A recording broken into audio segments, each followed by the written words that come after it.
Arestado isang drug personality ng Solo PNP nito lamang ika-24 ng Setyembre taong kasalukuyan sa Proc sa East Barangay Poblacion, Sulup, Davao del Sur. Kinilala ni Police Captain Ronald Daitan, officer in charge ng Solo Municipal Police Station, ang suspect na si Elias Lester na isang street-level individual, 38 taong gulang at residente ng Proc 7 Barangay Poblacion, Sulup, Davao del Sur.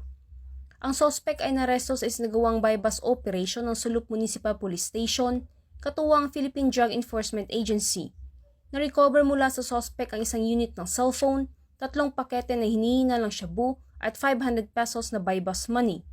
Ang suspect ay nasa kusdiya ng nasabing stasyon upang dumaan sa tamang disposisyon at maharap sa kasong paglabag sa Republic Act 9165 o Comprehensive Dangerous Drugs Act of 2002.